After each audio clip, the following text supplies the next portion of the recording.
12:02. It is the Oil Stream, brought to you by Boston Pizza right here on Edmonton Sports Talk, EST, of course. Presented to you by Play Alberta. Jordan from Play Alberta texting me right now. Sick. Yeah, trying to line up a night. Tell him I said thanks for the hat. To have like the suite to take a bunch of nasties to a game. So that could be good. That would be really good. Really good. All right. What's happening, everybody? You hear all that draft controversy on the lock shot? Yeah, well, I heard yelling. I was sitting in the Wannick was trying to blame room. Jay and I for everything. Are you happy to be out for at least one draft? Yeah. Yeah.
Just bring it back. We'll be good. All right, there we are. We are back. Hello. Make sure it's working on TuneIn and iHeart. I don't know. That was weird. All of a sudden, right before we started, it dipped out. But we're back. Hernan's going to make sure we're up on TuneIn and iHeart. You can listen on YouTube. If you're listening over there, we're good to go. Hammer the thumbs up. Nance will throw the sidebar back up as well before you take off, and we're good to go. Tommy, what were we saying? You're not going to miss the draft. That's what you're saying. Oh, no, I'm not going to miss the draft. Like, it's fun. I love it. And obviously, I think I pushed it too far in retrospect. In all honesty. You feel like, you know what? I I probably took it a little too far. I think I did. I recognize that, and I deserve this timeout. So I accept it. Did you hear that, Maddie? That's yeah. That's funny. That's funny. Yeah. I did it. All right. Well, that's good then. Well, Quinn was here last week. Yeah. Did you guys hug and kiss and make up or what? Like the thing that people might not know is that her and I are still very good friends. I actually ran into her later that day too. She was doing downtown business association stuff. She was going to go do an interview on CTV. Anyway, no big deal. No big deal. And I felt bad, so I kind of was like, you know what, I was a real jerk. But I don't. So did you apologize to Quinn? No. Oh, I thought maybe you did. No apology necessary. That's all. It's all for show, you know. But I think she was getting mad at me, legitimately. Like legitimately mad, even though you're friends. Like, oh yeah, makes sense. Because I basically every argument she made, every stipulation of the rules she tried to implement, everything in the punishment that she tried to instill on me, I poked holes through and took advantage of. Like I should have exploited what I could have to stay in the draft, but I thought to myself, I was like, no, you really did it to yourself. So I deserve this timeout, and I'm curious to see who steps up. And I'd like to see like Joaquin, maybe Belzy would want to take a crack at it. I think Trev could do good, but he has confidence issues. I think Benny would be good. Zach would be a wild card. That's what we were saying with our audio. Yeah, when it was cut out, yeah. Mm-hmm. Library Pat texts in and says, draft master acknowledges misconduct? I did not expect that. Hey, we're all adults around here. Right? Yeah. The draft master doesn't become the draft master without using some or a lot of misconduct. And now that that saga has ended, I can acknowledge that. So there's that for you today. What a monumental day here on a random Monday in November. My conscience on Edmonton Sports Talk. Yeah, you feel better then? Oh, yeah. I feel like I just a weight off my shoulders. Yeah. Okay. Well, that's good then. The Oilers are practicing today. They practiced today at 11. Ryan Nugent-Hopkins back on the ice. Kasperi Kapanen was skating as well. Back on the ice as well. Okay. That's good. We hearing anything on Nuge? Like he's on the ice. It's got to be a very good sign. That would be a good sign. I don't know for sure. I'm assuming that he would be getting close because, I mean, it's been, 2 weeks now? And they initially put him at a week. But again, I remember when they initially put him at a week. I remember you guys saying, well, that's going to be 2 weeks. Yeah, now like Jake Wallman was put out a week, and I don't expect to see him till Christmas now. Yeah, he's already already been banged up. Yeah. Right? So, and that's part of his thing is he gets nicked up quite a bit. But yeah, so that's good. This is a good sign. And I mean, winning the game the way they did the other day, also a good sign. But really, like if they had played decently against Buffalo and gotten a win there, and you're talking about a 4-win road trip through some really tough cities and historically tough cities for the Oilers, then I think, things look a little bit brighter. But the way they played those last 2 games, I think is encouraging, and we'll see what they could do against a Dallas team that's got some issues itself. Yeah, they're in an okay place. Like, listen, Dusty, everybody's kind of stuck in the mushy middle. Yeah, it's a weird league right now. It is a weird league right now. Nobody's taking it except for Colorado. So I think they're okay. Like, they played more games than some teams, but they still have problems. But the jump that they showed in Tampa and Florida, I thought was encouraging. Okay, so let's get to this. Let's play a little game called Road Trip Recap. It'll be your Popeye spicy headlines here on the Oil Stream. 3-piece bone-in chicken, just $8. 3 pieces, big, fat, juicy bone-in chicken, just $8 at all Popeyes locations. Tommy, who is the MVP of the road trip for the Edmonton Oilers? This is right off. I just wrote it down. I was just like, let's do a road trip. So I would have given you a heads up on this, but who would you say was the MVP of the road trip? I have one name that sort of pops out the page. I think Roslovic would be the guy. That's what I was going to say too. Yeah. It might not be a great segment recapping the road trip if we just agree on everything, but I mean, he had a couple of game winners, played pretty well overall, I thought.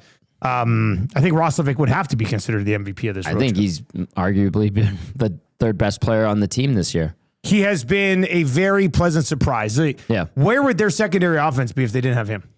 McDavid's got 10 goals. It comes from the defense, a lot of it. Right? Draisaitl's got 14. Yeah. Rostovic's got 9. Yeah.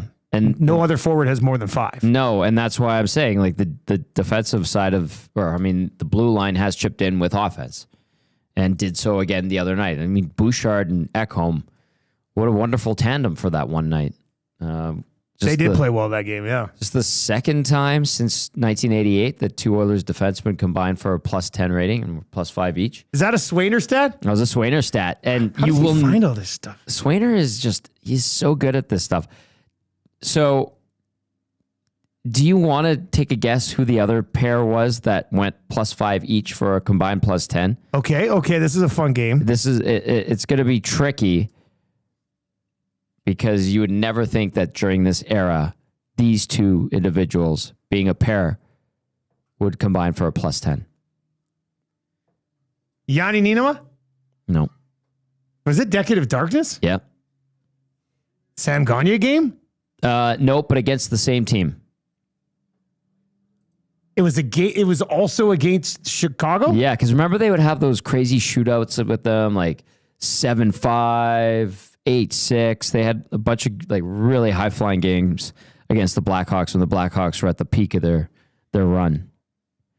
Curtis Foster? Oh, good guess. Great dig. That was my deep pull. Okay, I'll tell you. One of them was on our show when we were on location for a hockey tournament. Theo Peckham? Yep.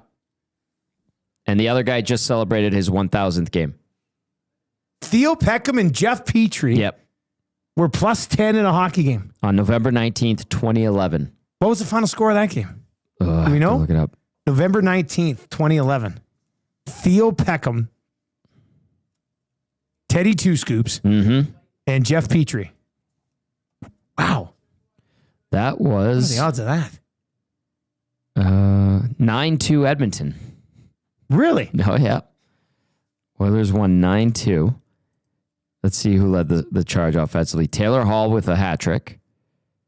Sean Horkoff, a goal and 2 assists. Jordan Eberle, a goal and 3 assists. Big game for Ebbs. Yeah. Ryan Jones, a goal. Hemsky, a goal. And Ryan Smith, a goal. Nugent Hopkins, 5 assists. Really? Yeah. Jeff Petrie, 3 assists +5. Theo Peckham, no points +5. No points +5. How much did he play? 14:52. That is an efficient 14:52. He did have 19 PIMs that day. So he fought somebody Yeah. and got a 10. You better believe it. Who did he fight? Sounds sounds about right. Theo-like. That's funny. Where is the fight? Who did he fight in Chicago at that time? Ben Eager? No, because Eager would have been in Edmonton at that point. Maybe he would have. Let's go to event summary. Game summary. What day was that? November 19th, 2011. Oh, in yeah, front so of Eager would have been on that. 16,839 fans at Rexall Place. Fighting was Dan Carcillo. Oh, Dan Carcillo. Yeah. He was a spicy individual. Theo did get the 10, and then he also had 2 for high sticking, 2 for instigator, 5 for fighting, and a 10-minute misconduct. So, yeah, 9-2 Oil that night. Ian the Boomer says, me and my buddies were at that game. Everyone was chanting, we want 10. We thought the dark days were over. No. Jamming 33 says, I remember that game. That was a hell of a game. It was a hell of a game. Yeah, there we go. That's a funny one. Yeah. All right, so the MVP of the road trip is where this conversation started. Jack Roslovic. What was the biggest storyline coming out of this road trip? What would you say? Ooh. And you can chime in if you're listening. Yeah, let tune us in. know. iHeart, hit us up in the inbox 780-218-9999 780-218-9999. Biggest storyline. It feels like there's a few like little stories that like they stay afloat and survive this. Yeah. Survive the trip. Yeah. That's important. They had injuries, right? Yeah, they did. Lost some guys along the way. Got one guy back along the way. Correct.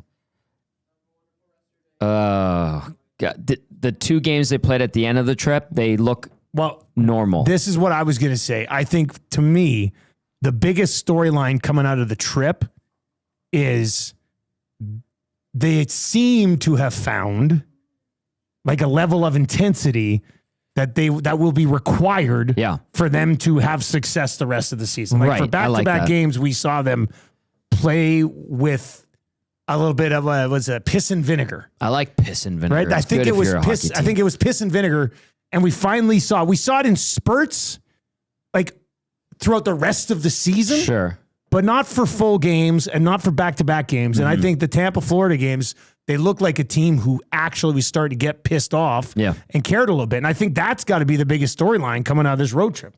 Okay, but that storyline didn't emerge till very late. Near the end of the trip. And that's why. And on a 7-game road trip, it's like, well, super late, but I think encouraging too. Yeah, it's a storyline. But if they lay an egg tomorrow, then it's all for naught. Time to tell. Let's get to a few more of your comments. This one says, but this is from Barbershop Window, says, I went to that game. My buddy was such a Blackhawk mark, trolling him that whole game. Then he kept bringing up how the Hawks have won cups and Hall will have 0. Me and my buddies were at that game. Everyone was chanting, we want 10. There's another good one here as well. My buddy also paid for club seats and bet, I think, $500 on the Hawks to win and was very bitter in that game. That was the other follow-up there. Damn. Penner's Pancake says, I have to say BP Terra stealing the show on Saturday. Yep. Okay, wait, tell me this. Oh, you didn't see it? No. Well, Barry and Tamara the Wig Lady. Yes. Brought Tamara the Wig Lady's sister, Tara. Okay. And they were helping to move her dad to a new place. Okay. And Tara had a great Saturday afternoon. Okay. I think she was on the White Claws. Uh-oh. And she happened to be sitting right behind me, and you could see her the entire pre- and post-game show. And Turning Point Tara, as she's now known in the nasty chat, because she was texting in there. Okay. Really enjoyed the spotlight that she received. Okay, so she must have been...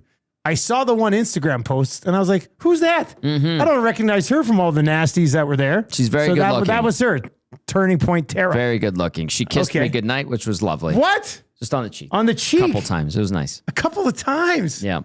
Tommy I think she offered me her number, too. Tommy Gazzola. Did you take her number? Oh, yeah. I think we were DMing each other on Instagram. What? You think you were DMing each other? Yeah, we on Instagram? definitely were. Yes. Oh, okay. But we'll leave it at that. Tommy's got other things on the go right now. So, thanks, Barry. Thanks anyway, it sounds Tamara. like a great time. She was having a wonderful time, and I think the audience that was watching was also enjoying it. Oh, man, I have to go back and watch this show. At the very end, we were winding down the show. I grabbed the second headset. I'm like, do you want to come on the show? No. And she handled herself fine. Yeah. And I think it was a nice way to close out a Saturday night. That was a lot of fun at BP Westgate, a.k.a. 170th. Tony and Curtis were great as always. We had a huge turnout.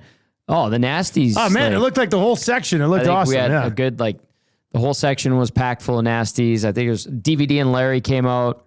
I think we had about 20, 25 people somewhere around there. It was awesome. It was a really good time. So that is who Tara is. Okay, so now I know. Now I've been up to speed here. Yeah, you're up to speed. Benny cut a video that we will not be posting on social media, but I'll show it to you. Okay. I gotta go back and watch this. Yeah. Like the whole time, just making eyes to the camera. Hair flips. Getting in the chat. And I could just hear Barry laughing. Barry has a loud laugh. And I think Tamara was like, oh my God, we've created a monster. Yeah. And she's like, I'm sorry, Tom. I'm like, no, it's all good. Just adds to the fun. It's a Saturday night at BP. What can you say? 170th. Yeah. Yeah, what can you say? I don't call it Westgate anymore because it gets confused with another area called Westgate. There is a BP Westgate, I think, in Grand Prairie. And Tony was telling me that we're not going to get that confused. I know, but they had an order for like 20 pizzas or something one night. And it was for the one in GP. Not the one down here. And they're it's like, a long drive for Tony. Yeah. I just see Tony being like, I got this. I'm going to drive these up to Grand Prairie right now. These people need their pizza. It'll stay hot for 6 hours. Yeah, no, that's... Yeah. All right, well, that's fine. Anyway, that's what Tara is. Okay, well, it's good to know. Fantastic. It's nice to bring people in on the story. So it now adds layers to the show. Now we do understand exactly what was going on there. Yeah, oh yeah. All right, those are your Popeyes spicy headlines on the show today. Let's dive into your Play Alberta numbers game. Yeah, 3-3-1 on the road trip. Right now, they're on an 85-point pace, which isn't playoffs. So they'll need to crank it up a little bit, Tommy. But as of November 24th, 85-point pace, coming off a tough road trip. They've played twice as many games on the road as they have at home. Yep. They're going to be home for 1, on the road for 1, home for 5, then on the road for 5 again before Christmas. Like half the road schedule is done by the end of December. Which is crazy. Yeah. Would you at this point, are your expectations, and play along here, 780-218-9999, 780-218-9999, over on YouTube today. What are your expectations for the Oilers now? Can they finish second in the divisions? Like, can they? I still think they could win the division. They haven't played well this season. They haven't won more than 2 games at all this season. But that would be wild if they win the division when they haven't won the division in so long. Since 1987. Yeah. But nobody has run away with the division. We're talking about the Anaheim Ducks leading the division, and I don't think a lot of us have faith in Anaheim hanging on to winning the Pacific Division this season. They've been a very pleasant surprise. They've got a great coach. They've added some important veteran players. They've got some good upstart young players.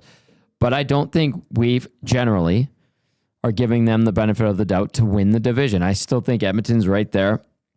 If they wake up and play to their potential and play with piss and vinegar, and this is sustainable and they maintain that type of play, then I still think they can win the division. Vegas has faltered. Vegas has injuries. LA, I don't know what LA is, to be honest with you. Seattle's had a better season. So I think it's right there. I still think it's... I don't think they'll win the division. I'd say that. They just don't. I'm actually pretty surprised that you remain that optimistic. They're right there. Like, they could win I mean, they're right there, but once all these teams play 24 games, I mean, the Oilers are probably 7 to 8 points out of first, right? Because they played 24 games already. Vegas has only played 21, is 2 points up on them. Yeah, that's 3 games less. So right? there's Vegas has 3 games in hand. All the teams above them have games in hand. I'm not worried about San Jose. No. But the Kings have 2 games in hand. They're ahead of them. You know, it's a long way to go. I don't think I guess it's not impossible for them to win the division, but I mean,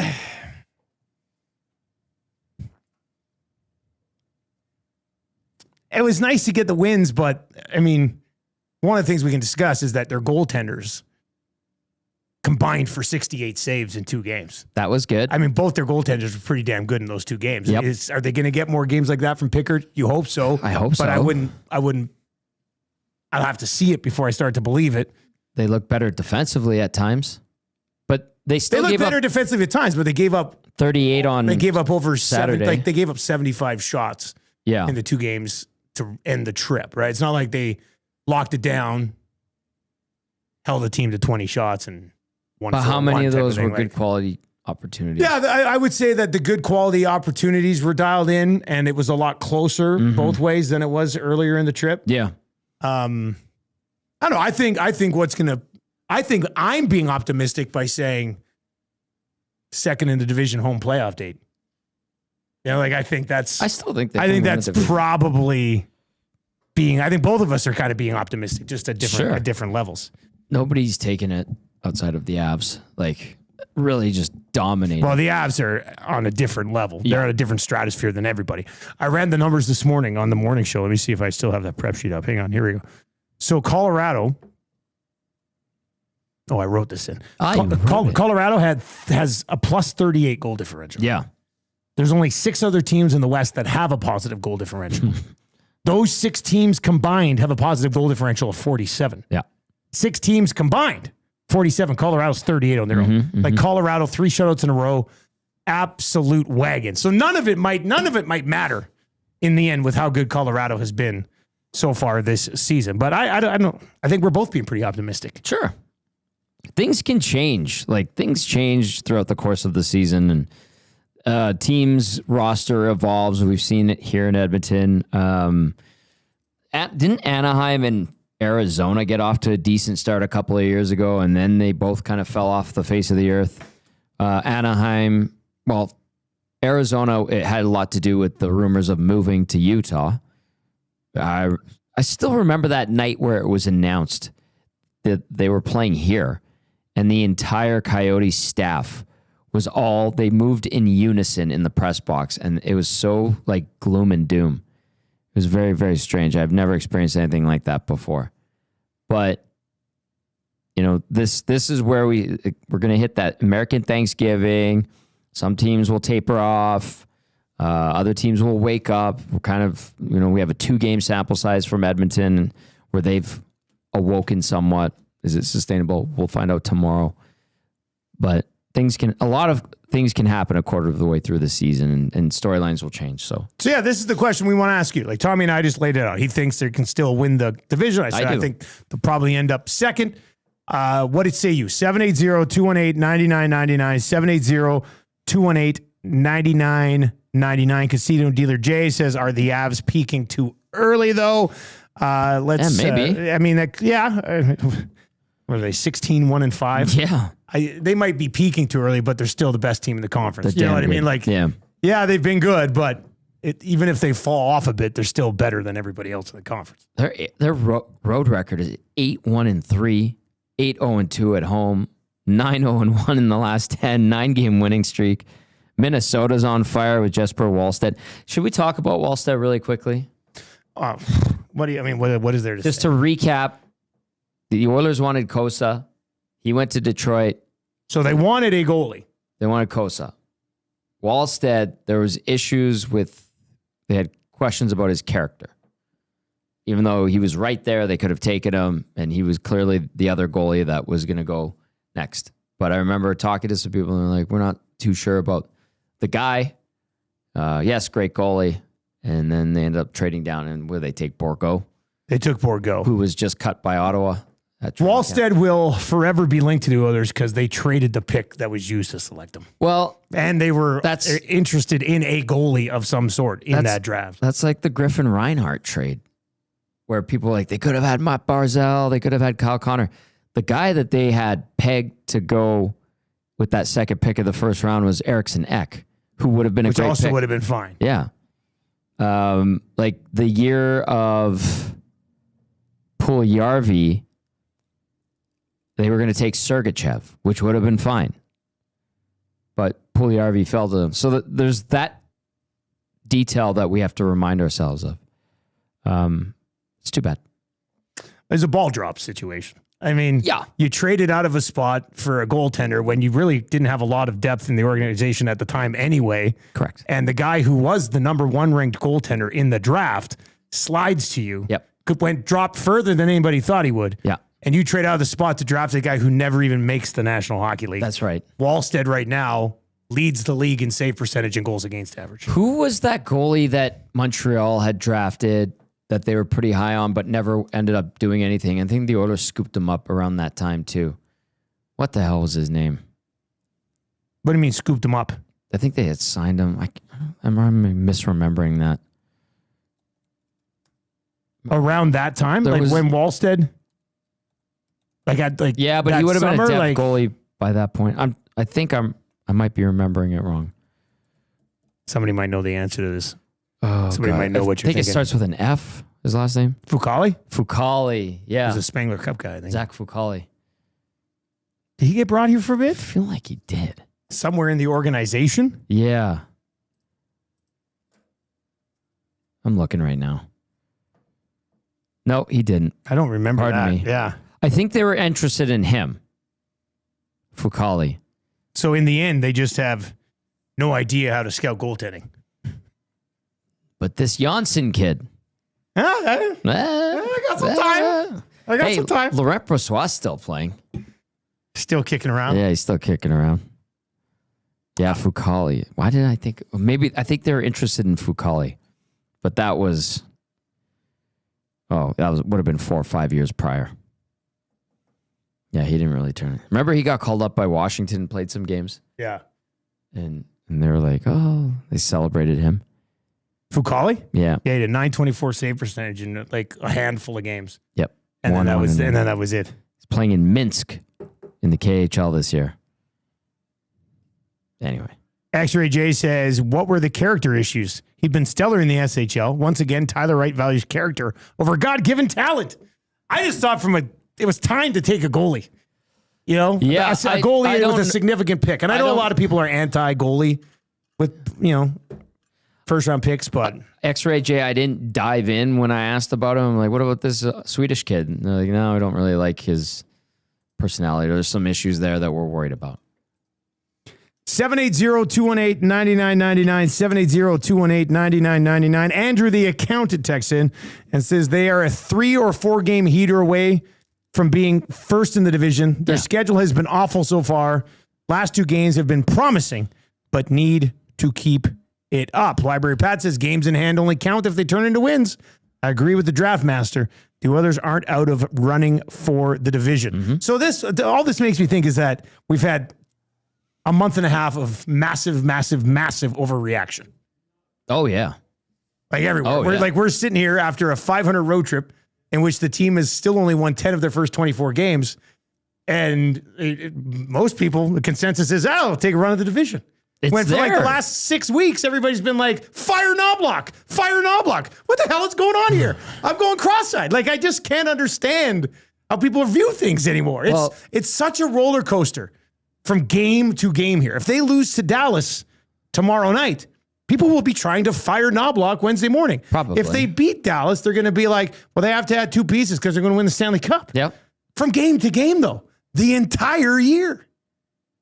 This seems crazier than ever before. It really does to me. But the losses that they've suffered, and that road trip, I really stand by this. The Buffalo loss left such a bad taste in the collective oil country's mouth, right? Like you get your ass kicked by the Buffalo Sabres, who 2 nights later get their ass kicked by the Calgary Flames. That really, I think, put a damper on. It certainly put a damper on things, but it made you doubt the Oilers the rest of the trip, every single game the rest of the way. And that was what, the 3rd game of the trip, or 4th game, and it was coming off of the Carolina win, where you thought, okay, that was a good win, solid win in another building that has been unkind to you. And then you go and you get your asses whooped by the Sabres, and you're like, well, no faith in this group. Everything's a problem. If they had won that game, I think the outlook would be even brighter. But it was such a damper. 780-218-9999. Corey the Butcher says, hey guys, I was encouraged by the play of Bouchard on Saturday. Let's hope he stays consistent and starts turning more haters into believers. Good. Have a great day. He was better the last few games. He really was. More of that, please. And then Ekholm. Yeah, Bush made a couple of really heady plays with the puck on the first 2 goals. That one to Roslovic, that was way to catch it on your backhand and fire it home. Yeah. Right? And Bobrovsky was just flailing around, but that was a smart play. So. Dirty Don is asking Tommy, when do they send Clattenburg back down? What do you think of his first game? Minimal impact. I think Cass kind of called it. Cass said he'd play like 6 or 7 minutes. He ended up around 5. 6. Sorry. I apologize.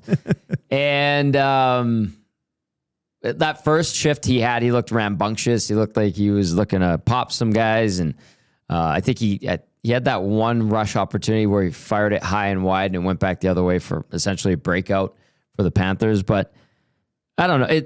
For a guy like that was his 17th pro game. And he was probably super nervous. The family was there. That was cool to see. But he's on the radar, obviously. But he still needs to get comfortable being a pro hockey player, and that takes time. I saw some people who follow the American League club rather closely saying, it's nice to see him get called up for his energy levels and stuff, but he still needs his game needs a lot of work. He's 20 in the years American old. Hockey League, which, I don't think anybody's really projecting him to be a full-time NHLer for a couple of years. Mm-hmm. So for him to come up here and get a sniff, try to provide some energy into the lineup for a game, 2, maybe 3 or whatever until Nuge is back. Yeah. All right, cool for him for sure. Hell yeah. You're going into a game against the defending Cup champs. There's a lot of history between these two teams. You're playing with Connor McDavid and Leon Draisaitl. A really cool experience. And I don't know. It's like, remember when they threw Holloway into that one playoff game against the Avs? Played 4 minutes. Yeah. Right? Didn't he play about 4 minutes in that game? Yeah, he did. It's just, there's the maturation process that needs to happen. That takes time. That takes games and life experiences, all that stuff. But good for him. Like, he didn't look brutal or anything like that. I have seen some people, speaking of young guys and getting opportunity, Ike Howard has 7 points in 4 games in the American Hockey League. Keep going, kid. And I saw somebody, I can't remember who it is. I'm not trying to not give you credit. Like, I just can't remember who it was. But I saw it on Twitter and somebody was like, Ike Howard, 7 points in 4 games. Maybe Knobloch will bring him back up and play him in the top 6 where he belongs. And I was like, how can you, in a hockey mad market like this where most people are pretty knowledgeable, how can you not tell the difference between the American Hockey League and the National Hockey League? Right? Like, yeah, we get it. Howard has offensive skill. Yeah. He should end up being a pretty key contributor offensively for this team in the next 12 to 24 months. But to sit there and see him light up the American League for 4 games and be like, this is what I've been saying. He should be in the top 6. It's too soon. In a completely different level of hockey. It's just it's an amateur's take. Let the guy play down there for a bit. Let him play 20 games. Yeah.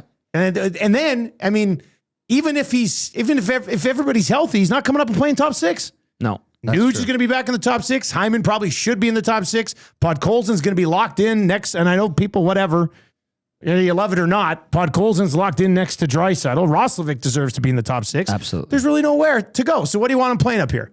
9 minutes a night so you can bitch about how he doesn't get used enough offensively, or let the guy dominate for 3-4 months in the American Hockey League, and maybe he comes up and has enough confidence to be a third-line driver for a playoff run or something like that. Like, yeah. I think it's ridiculous to see him have a good week in the American Hockey League and be like, well, this is what we'd be doing if he's playing top line. That's not fair to the kid, man. Tell me off the air who said that. I can't even remember. Oh, okay. Like, I'm not even like hiding who it was. I can't remember who it was. Okay. It was one of those things where, you know, Twitter, instead of your following, it pops up to For You. Yeah. The stupid For You page on Twitter keeps hate it. putting a bunch of stuff that drives me insane in my For You page. So I can't even remember who it was. But I've even noticed on Twitter, even if I have it on following, it's giving me stuff from like hours ago, even when I refresh. Did they change something again? No idea. I don't know. I just know when I open Twitter, for some reason, it takes me to the damn For You page. And I don't want the For You page. I want the following page. Yeah, just let him cook down there. He's learning how to be a pro too. There is zero rush for him to get back up when they have other legitimate top 6 options who are getting healthy. There's just... It doesn't make a ton of sense to me. All right, speaking of one of those options, when he is healthy, where does Ryan Nugent-Hopkins slot back in here? What do you think? You know what? I wouldn't mind seeing him with Hyman and McDavid. Yeah. Yes. Why not? And then you put Roslovic with Draisaitl and Podkolzin. That line, even though they broke it up a little bit during the trip, that line with Roslovic and Podkolzin with Draisaitl down the middle, it seems to create. It tilts the ice. They get into the offensive zone. Now, whether or not they turn that into offense, they have lately, which is good. But I don't know. I just like the idea of that. Yes, and by the way, I'm one of those people that is okay with him, Podkolzin, being in the top 6, even though I thought you were anti-Podkolzin. I thought you hated him, Tommy. I don't. I just recognize that he's a 3rd or 4th line guy. That's what he should be. But he's found a home in some sort of chemistry with Draisaitl. Where would you put Nuge, everybody? 780-218-9999. 780-218-9999. Or you can hit us up over on the Nasty Chat as well. Casino Dealer Day says, so Savoy bumped down with Henrique and Mangiapane. Kevin McCurdy says, keep rolling Savoy and Hyman with McDavid. Listen, I have no qualms with that either. like that. And then sure. you can play Nuge as a third line center Savoy's look good. and have That's Roslovic. Yes. Yeah. Like, Savoy looks like he's playing with confidence. You know, if you did leave that together, let's just hash out these options here. If let's say you played Hyman, McDavid, and Savoy, and then Roslovic stays with Nuge or with Draisaitl and Podkolzin, then you put Nuge with Mangiapane, and then like Henrique on the wing or Frederick on the left wing with Nuge and Mangiapane. Give him some jam on that line. Yeah. Have we seen Nuge, Mangiapane, and Frederick together? I mean, my first thought is probably not. Can't remember. Because Frederick spent the whole preseason with the big guys for whatever reason, and then 2 games in was taken off of there. Frederick, until recently, didn't really provide any jam. Henrique's just kind of out there. I don't know. Yeah, I get those 2 are interchangeable, I guess, if you were to put Nugent Hopkins third line center. Han Shorkoff says, keep the top 6 as it is right now. Could you build a third line with Nuge and Hyman and Frederick? Nugent Hopkins and Hyman are essentially first line guys. They're usually your first line guys. So, yes, you could. But how effective could it be and how much would you play it? Right, I don't know. So if they left it the way it is now, McDavid with Roslovic and Savoy, Draisaitl, Mangiapane, and Podkolzin. Nuge comes back. I guess you could play Nuge on the wing. Plays the wing with Connor all the time. You could put Nuge in Frederick's spot and go Henrique, Nuge, and Hyman. And we could call it the kind of grumpy old man line. That would be fun.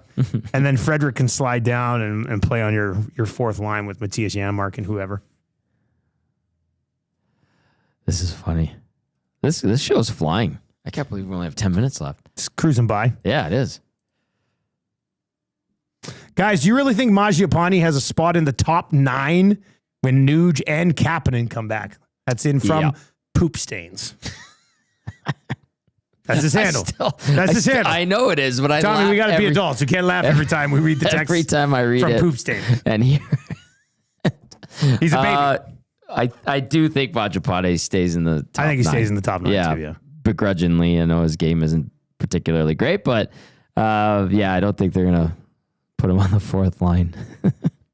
Oh, Poop Stains. Library Pat says, I like 93 with 19 and 10. Gives some flexibility for draws. Could see that. If Nuge is having an off game. Sure. That's funny. Are you still laughing at that?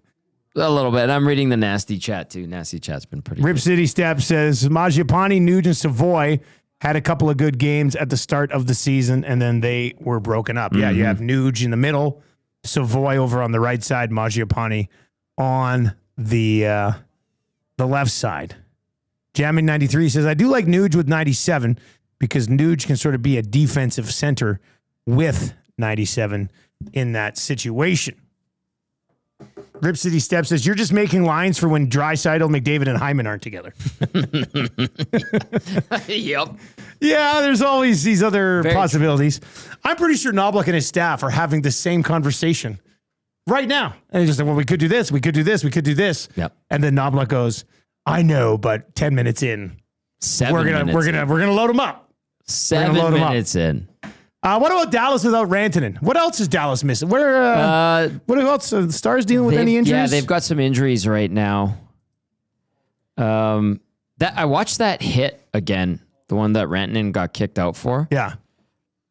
Do you not think Coronado kind of turned into it? I know you're not supposed to hit a defenseless player like that anyway, but Coronado tried to button hook. You shouldn't finish on a guy like that, though. The thing that I didn't like about it from Rantanen's perspective, and I like Rantanen. I know a lot of people don't like Rantanen. I like Rantanen. But he sort of followed through with his arm to the back of the head. Yeah. Like, it wasn't like, oh, no, your numbers. Yeah. Like, he came through, and if you watch, like, his hand is finishing on the glass up in the head area. Right. So it wasn't to me like, oh, this guy turned and I couldn't stop myself. Yeah. He knew what he was doing. He went in and he took it to another level to finish it. And then the play on, was it Romanov in New York? There was bad. a bit of a stumble, but there was still a little push right to the lower back. And you do it on the hips. Yeah. And that's dangerous. And you're 10 feet from the boards and going in fast like that. Yeah, a couple dirty plays from Rantanen. He does not deserve the Moose title. The Dallas Stars right now, Matt Duchene is out. Yep. Thomas Harley is out. Yep. Rantanen will be out for this one. Yep. And then Lyubushkin and Nils Lundqvist. How dare you forget Adam Ernie? Oh, did I forget Adam Ernie? I really wanted to see Adam Ernie play. Yes. So did a lot of Oiler fans when he was down on the farm. Just want him to be called up. Yeah. He had 3 good games. Get him up here. Somebody pointed out Maverick Bourque. He's playing for Dallas. He's good. Somebody's like, hey, I'm pretty sure he lit up the American Hockey League and has yet to find his way. He was having when we're talking about Ike Howard and having a good time down there and playing well. Bourque, the 1 year Bourque had 77 points in 71 games. That was the last time he was in the American League. Last year, full-time NHL rookie, 11 goals in 73 games, 25 points. This year, just 3 goals in 22 games. So he's got 14 goals in 96 career games. He's 23 years old. Yeah. They might have been expecting a little bit more from him so far, but there's still a lot of time for him to sort of find his groove. And he's behind a lot of guys in Dallas too, right? That's a fair point. What is he? Does he play some power play? He must be a second unit power play guy, I would think. I would think so. So Rantanen, Robertson, Johnston, you got Hintz, Sagan are ahead of him. Yeah, probably playing Jamie Benn ahead of him. Without Rantanen, right now what they're looking at is Hintz, Sagan, Johnston, Robertson, and Heiskanen. Yeah. Second power play unit, Sammy Steele, local boy. Yep. Jamie Benn, Maverick Bourque, and then Lindell Capobianco on that second unit. But that's missing. Duchene's a power play guy. Yep.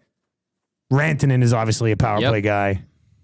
And Thomas Harley would be on one of, not that would impact him unless they go 2D on one of their power play units. So our boy Alex Petrovic's still up there. Still grinding it out. Oh, baby. Attaboy Petch. Love to see it, man. Yep. So what are you expecting tomorrow night? You know what? Actually, I think it'll be similar to the game we saw in Dallas a couple of weeks ago. Like good action, a tight game. These two teams obviously respect each other very much, dislike each other very much. And the games are generally, there's been some blowouts in recent years, but later in the seasons. But I think we'll see a tight game, like 1-score game, maybe an empty netter. Winnable for the Oil, especially with the injuries, depending on what type of attitude the Oilers show up with. Are they going to be, we won against the defending Cup champs, or fat and sassy, or are they going to be hungry and play with gusto like they did the last 2 games? If they play with gusto like they did the last 2 games, then I could see them winning again. Rib City Steph says, do they make a tribute video for Glennie Gulletson, Tommy? Oh, you know what? Maybe they'll acknowledge him. There should be some sort of acknowledgement, I would think. The tribute videos under Jeff Jackson have pretty much stopped. Fun sponge. Yeah.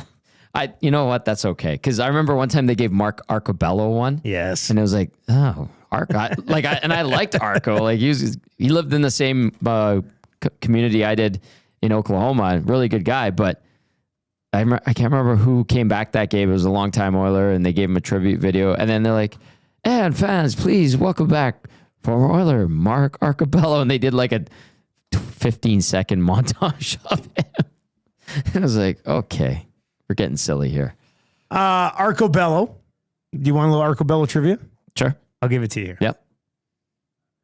When he left the Oilers, he played on 3 other teams that same season.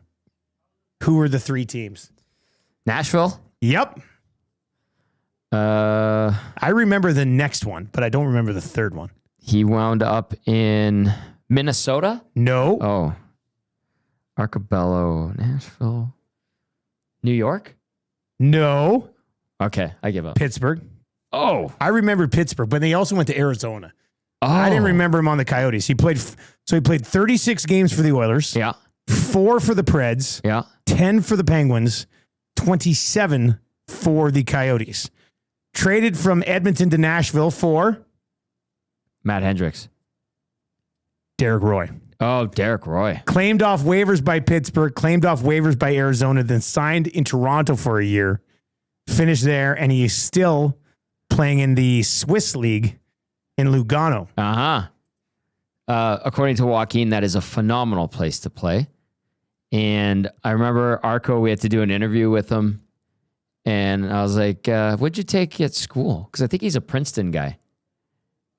Or is it? No, he's Ivy League. Where did he play? Oh, I already moved off of Yale. Let me see. Maybe it was Yale. Yale. Yeah. Yeah. And I'm like, Arco, what'd you take at school? He's like, poli-sci. Don't ask me about politics. Let's go. I'm like, okay. I was just looking. Last year, he had 37 points in 51 games playing for Lugano. I don't think he's playing there again this year. Luge lessons in Rangoon. Another local guy, Daniel Carr. He's Daniel been a Carr. Spangler Cup guy. He's a Sherwood Park boy, I think. He had 37 points. Nice. So far this year with Geneva. Jesse Puljujärvi leading the league in scoring with 23 points in 26 games. So you're saying there's a chance? I'm not saying I wouldn't bring him back. Oh, boy. That'd be the most delusional thing of all time. Yeah. I'm joking, everybody. I was just joking. I lost that battle. All right? It's done. What's coming up on EST Afternoons? Well, lots of discussion from the Oilers weekend and F1 as well. The LVGP, we'll recap that with Tim Horry. That was a crazy race. Unbelievable. And all the DQs. Oh, my gosh. And then Ryan Holt, play-by-play voice of the Condors, will check in as well to Holty. give some insight on Ike Howard and What's the rest Howard of the boys doing down there? Yeah. Exactly. So should be a busy show. Also got Inside the Numbers for Play Alberta and the Alberta Blue Cross Courageous Moment. Screw it. Let's do it. Parlay coming up? Oh, yeah, for sure. Yeah. All right. That During sounds Inside good. the Numbers. That's good. We've got a bunch of parlays already waiting for you over on the EST Specials page at Play Alberta. Play Alberta, the title sponsor of Edmonton Sports Talk. Please download that app if you haven't already and use our codes EST Sports and EST50. What do we have there? We've got 5 plays already up for you today. A lot of action. We are busy. Yeah, we are. Christian McCaffrey and Ted McMillan. That's plus 122. McCaffrey touchdown, McMillan 63 receiving yards. George Kittle, 5+ receptions, so over 4.5, minus 111. Okay. Is that one chalky? Well, it's minus 111. Yeah. I wouldn't say that's chalky. That's like close to doubling your money. Okay. Chalky's usually beyond minus 200 to me. Okay. But thank you for the question, Tom. Thank you. The Lock Shot Partner Parlay, Bryce Young's, this is nice. Bryce Young, 7+ rushing yards, Kittle touchdown, McCaffrey 45+ receiving yards. That's a plus 780. Glue Guys, play of the day, Chuba Hubbard anytime touchdown. Ooh. Plus 425. I'll hit that. And then the grandest parlay, Bulls to win, Blue Jackets and Capitals, both teams to score 2+, and a Dylan Gunther point is at plus 280. And we will still add the Screw It, Let's Do It there from EST Afternoons coming up as well. Nobody populates a page at Play Alberta like Edmonton Sports Talk. All right, we've got EST Afternoons on the way. That'll lead into the Reed Wilkins Show. I'll be back tomorrow morning with the Tales of the North. Oh, finally, to get you set for the Oilers and the Dallas Stars. Should be maybe a call from the Moose tomorrow, too, about the other Moose. They haven't talked to each other in so long. You think you're the Moose? I'm the Moose. A moose. We'll get into that maybe a little bit tomorrow morning on the show. That's going to do it for the Oil Stream, brought to you by Boston Pizza. For Tommy Gazzola, I am Dustin Nielson. Talk to you tomorrow morning. Take it easy.